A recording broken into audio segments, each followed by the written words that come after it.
Good morning, Coon. Daddy's first morning home. Good job. This is where I live, people. I want to thank my new subscribers to my channel. Up to 18 subscribers, which is kind of funny because that's not a lot, but I appreciate every single one of you. Well, yeah, we got beautiful skies in northern Michigan. That was a welcome home for me. Do you see anything in the background that's missing? That's right, people. No mountains. We're flatlanders up here. Normally I don't run on this. I run on the grass, but my dog's in the lead today. This is Chef Coon, my boy.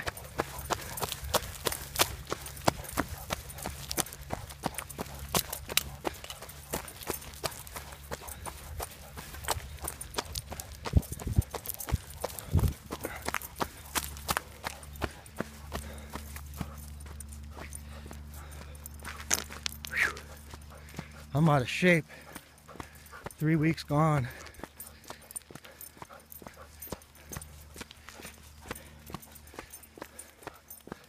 What do you think, bud?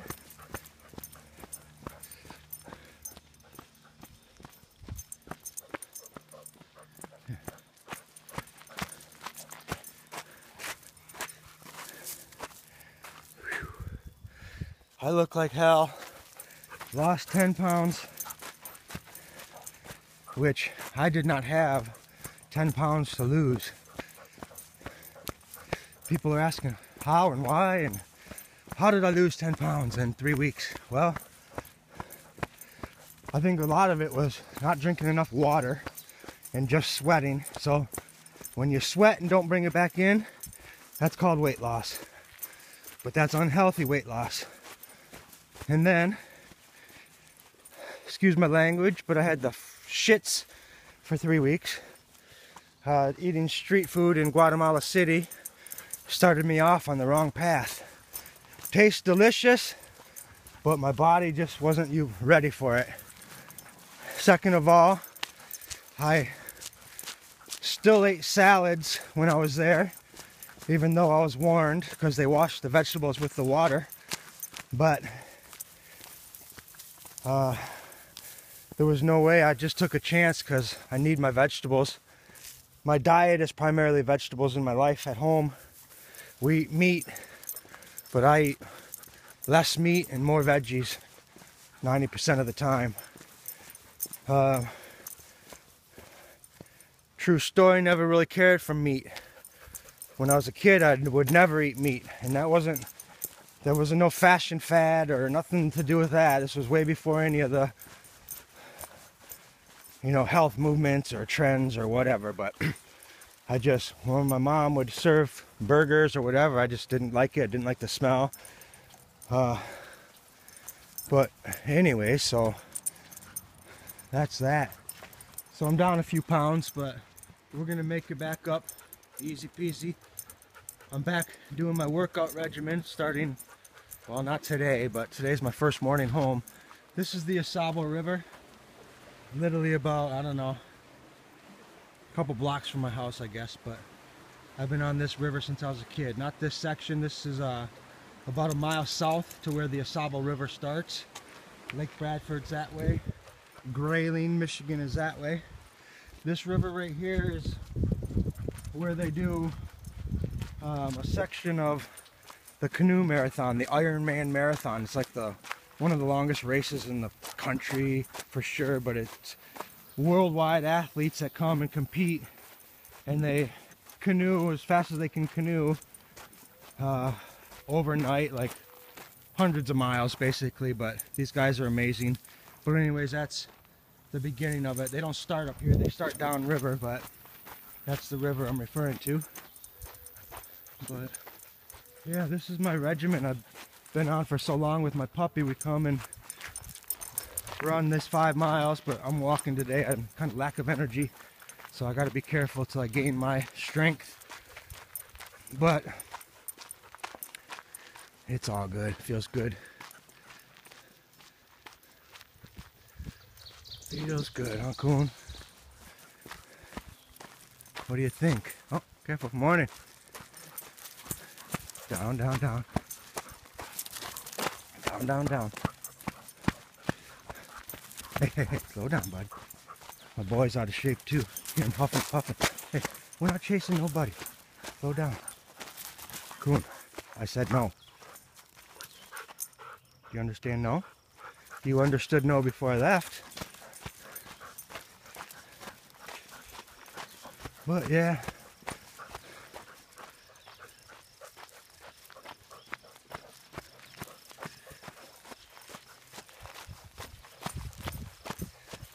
You know, now that I'm home and the smoke is kind of clearing a little bit, I just want to say my experience was amazing, magical, terrifying, treacherous, dangerous, fulfilling, and back to magical. I met I met people that the good Lord wanted me to meet. For one. For two, I met my personal angel, and his name's David. And not to scare people, but that's my guardian angel that's been living in me. And the day I came to Guatemala from Michigan, I had a vision, and he introduced himself. And my family's known that I've had a guardian angel just because of some of the situations I've came across that I'm not going to go into details. But like I said, this trip was magical. I got introduced to my personal angel.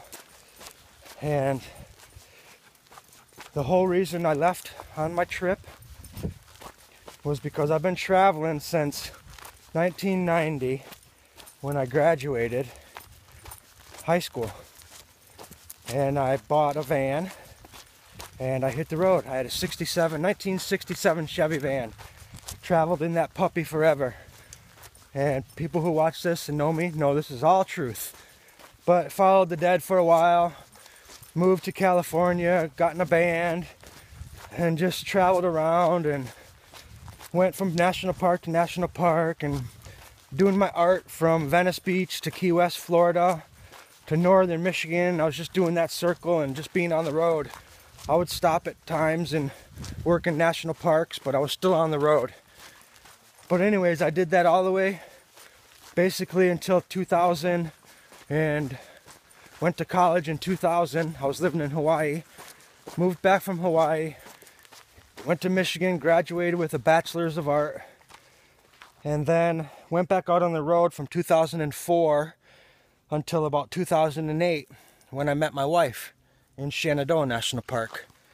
So, moral of the story is I've been a traveler my entire life, and then from 2008 until this year I've been we bought a house and doing the adult thing. Well, it was great, but it didn't do anything for my spirit and my travel itch, and I felt like I was just a snowball rolling down the hill.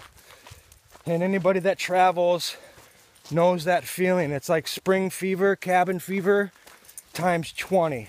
For me, I'm always content where I'm at, but it's always that sense of adventure, that what's around the corner, and I've always been that guy. But anyway, so that's what this trip was about, me getting back out there and doing it. Well, this was an adventure that I wasn't anticipating. It's an adventure that I've never been on. My first mistake with this trip, and it's not a mistake, but I didn't know the language well enough. I thought I knew enough Spanish to get by. But then when situations arose where I was talking to somebody or attempting to talk to somebody, and I drew a blank. Like I was almost intimidated to talk because I didn't want it to sound stupid or wrong. But in return, it should have, I don't know, it just, the language barrier, I guess. I felt intimidated, and I'll leave it at that. But so now that it's all done, the smoke is cleared, I'm home, and I realized that no longer will I leave without my wife. And this trip made me realize that, I don't know if I can even pinpoint it, but, and I say, oh, I'm done with the adventure, but I'm not done with the adventure. My wife and I do Thai catering, and I'm still an artist, and I will still travel and do my art. But being on the open road and out there like that, it's just, I don't know how to say it, but out of my system for a minute until we buy our school bus and convert it and then go travel. My wife doesn't even know that's my next endeavor, but I want to go green. After this trip in Guatemala. Oh man, Mother Earth is hurting. What a beautiful country, but I've never seen so much garbage. And I'm not mad at the country of Guatemala. And I'm not talking about Guatemala, I'm talking about my earth, my Mother Earth. Guatemala is just an area on this planet, and unfortunately it's full of trash. But besides that, this is my earth as well, so my mission is to spread awareness. I don't know if I'm the first person to be in shock with all the garbage in that country, but every river, every lake, every hill, every road, I was on buses where they're just throwing their shit out the window like it's nothing. I mean, Coke bottles, plastic, after their lunch, I mean, out the window. It wasn't even a second thought. And it hurt my heart.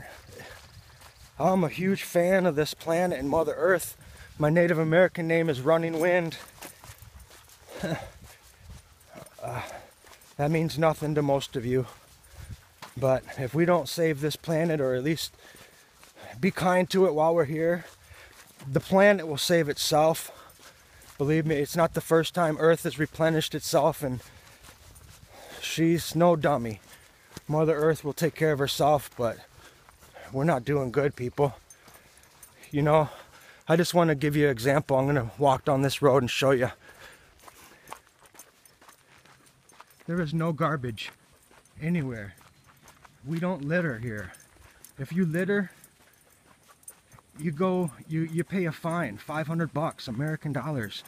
I don't know if they enforce it, but we're clean up here. Yeah, you know, the US has its own issues, and I'm not saying everywhere in the United States. Like, you can go in the cities and it's dirty and stuff, but here's an example of how fast these cars go.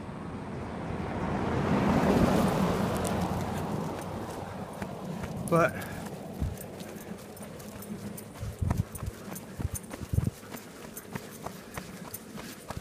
I just want to spread the awareness.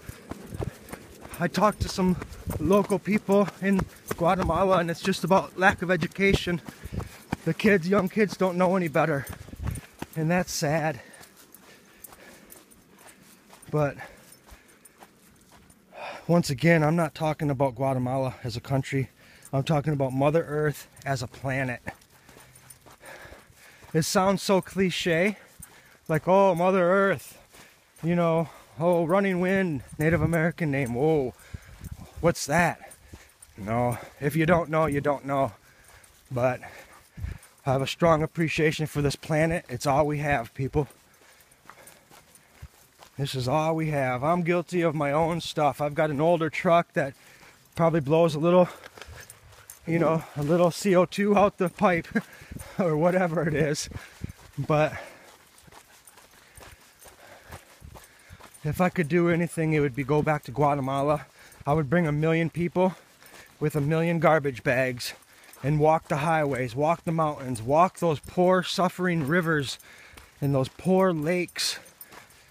I mean, in the fertilizer, this is what I've been told, they farm on